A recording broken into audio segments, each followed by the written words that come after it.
10वां question है अब्दुल सलीम जी का। जो व्यक्ति 15,000 की जॉब कर रहा है वो डायरेक्ट सेलिंग करेगा तो उसे 3 से 4 साल बाद पेमेंट आना शुरू होगा, क्योंकि पहले जो पैसा आता है उससे ज्यादा तो खर्च हो जाता है। इस परिस्थिति में क्या उसे फिर भी डायरेक्ट सेलिंग करना चाहिए? बिल्कुल करना चाहिए अब्दुल सर। क्यों करना चाहिए?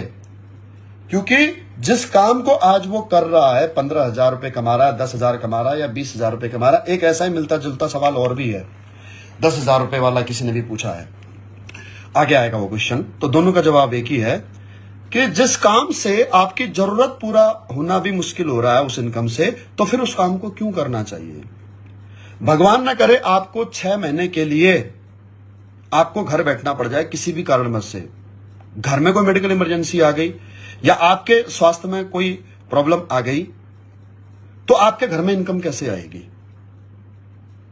अगर आपको यह समझ में आती है बात, तो आपको भाई साहब 100% डायरेक्ट सेलिंग बिजनेस करना चाहिए। आपको शुरुआत के साल 2 साल संघर्ष करना पड़ेगा, 3 साल संघर्ष करना पड़ेगा, 4 साल संघर्ष करना पड़ेगा, लेकिन ये 4 साल का संघर्ष अगर आपने कर लिया तो फिर आपकी जो बची हुई लाइफ है, उस बची हुई लाइफ में आपको पैसों की वजह से कभी संघर्ष करने की आवश्यकता नहीं पड़ेगी। यह ठीक इसी प्रकार से है जैसे अगर किसी एक इंसान के पैर में अगर कांटा चुभ जाए तो उस कांटे के दर्द को या तो आप जीवन भर सहन करते रहो, और या फिर उस कांटे को निकालने के लिए आपको उससे भी अधिक गहराई में एक सुई या फिर कांटा आपको और चुभाना पड़ेगा।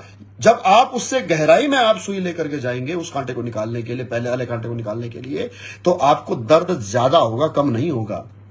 लेकिन जब वो कांटा निकल जाएगा ना, तो फिर पूरी जिंदगी आपको उस कांटे के दर्द से मुक्ति मिल जाएगी। और यही गरीबी नुमा कांटा है, यही हमारे जीवन में, हम middle class, lower middle class लोगों के जीवन में गरीबी नुमा कांटा है।